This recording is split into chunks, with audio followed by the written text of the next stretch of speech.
The Lion King for the Super Nintendo and Sega Genesis is a game that people often point to when asked for difficult games.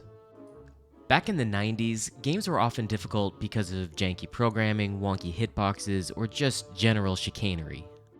The Lion King is infamous for all of that, like these hippopotamus tails you have to grab onto that just don't work half the time, or this boulder that hits me despite rolling away from me, or when I jumped on this hyena and knocked it off the level, which prevented me from progressing because you have to defeat all the hyenas to exit this cave. So yes, The Lion King is a hard game, but it's not impossible. I remember renting it a few times, and between my brothers and I getting on a few good runs, I don't think we ever beat it, but if you claim you did, then I'll believe you. But lurking deep within Disney's library of mid-90s tie-in games, there exists a game so difficult, so devious, so diabolical that it borders on cruel and unusual punishment. And if you're sitting there thinking, oh, you mean Aladdin? That game isn't hard, I beat that when I was 6. Well, zip it, I ain't talking about no Aladdin, that game's easy as hell. Okay, except maybe this part, and it's actually pretty hard. No, I'm talking about the Jungle Book. Specifically the Super Nintendo version, which was a lot easier than the Sega version, which was actually a very different game. I never really see people talking about this game. My theory is that it's some combination of the game just not being very fun and the movie being a lot older and thus not being part of the millennial zeitgeist the way Lion King is. So you play as Mowgli, who can run, jump, throw bananas up or forward, and that's about it. The first level actually isn't too bad. I might even say it's pretty good. The music is great, though I dare not risk the ire of the mouse by including it, so you'll have to take my word for it. The graphics are excellent since they use the actual Disney animation cells, much like the other tie-in games. Movement is pretty solid, it's responsive, and it's easy to land where you want. When throwing bananas, they come out quickly, there's no long throwing animation that forces you to shoot early. You might be getting the impression at this point that the Jungle Book is going to be a fun game, but this is really just the calm before the storm. The second level doesn't start off so bad either. You're ascending this giant tree, and it's not always clear where to go. I mean, up, obviously, but like on which side?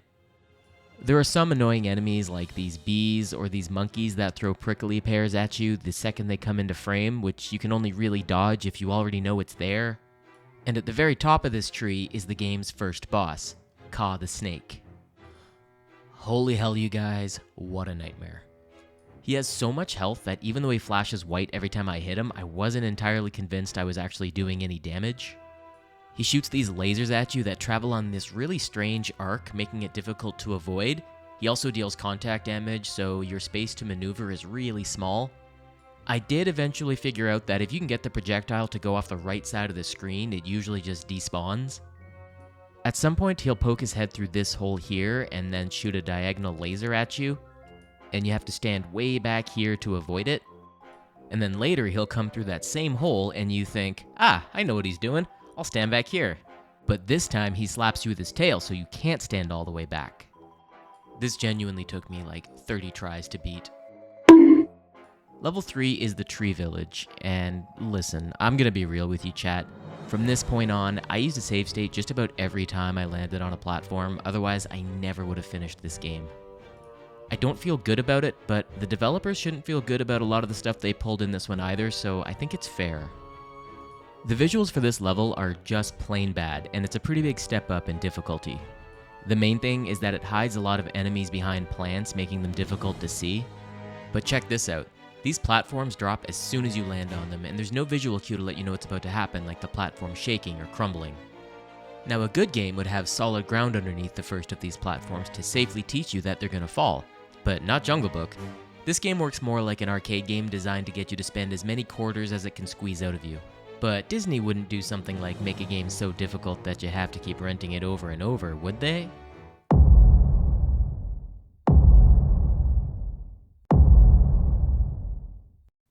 There's this section where you get to fly on the back of a parrot, which is kinda cool, but I was very glad for this level to be over. And then came the waterfall, which made me reconsider whether or not I even wanted to continue playing this game.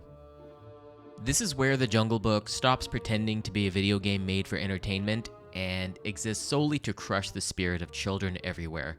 Where the Grinch failed, Jungle Book succeeds. Look at this frame and try to identify what causes damage here.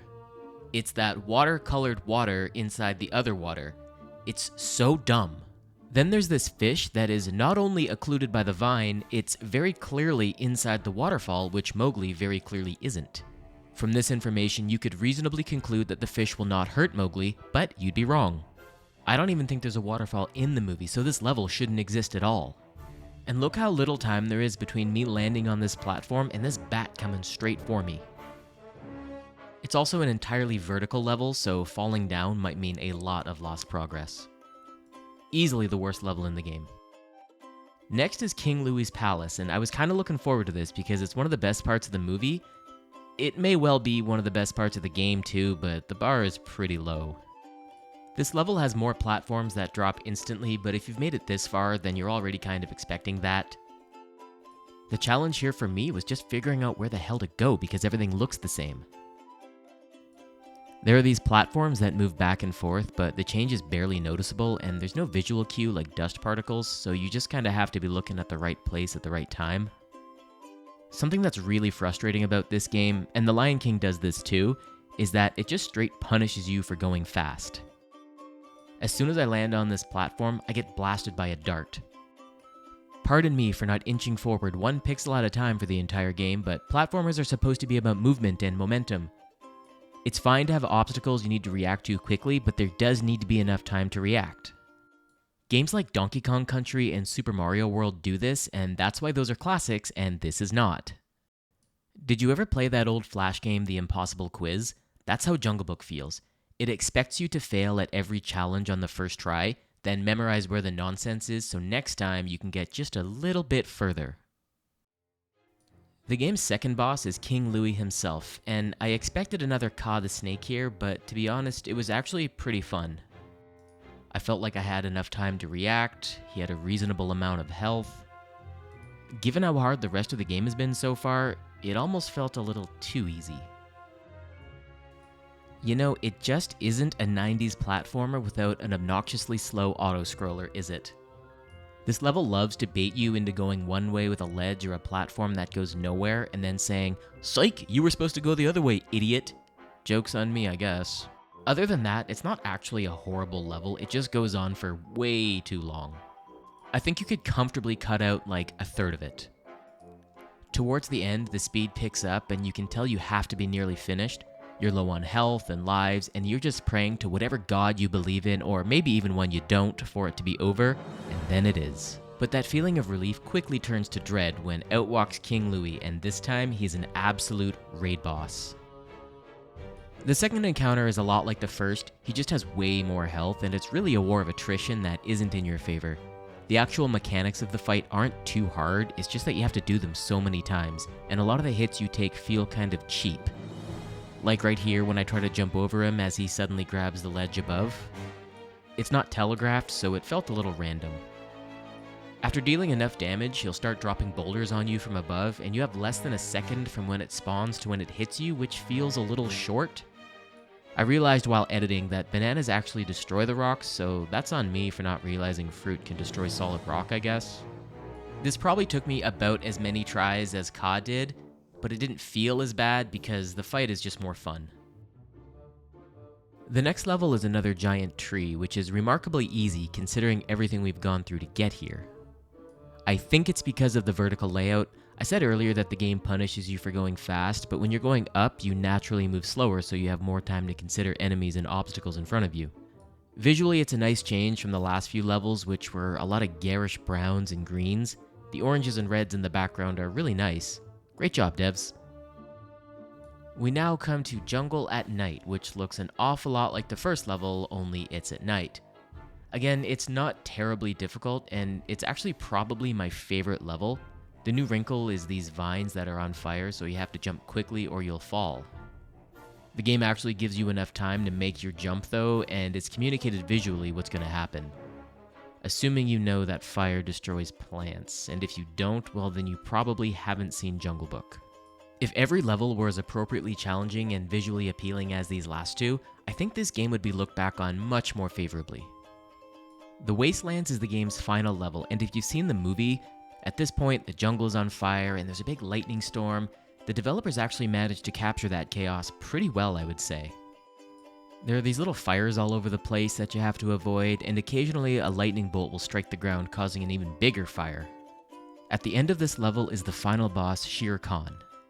It's probably the best of the 3 boss fights in the game.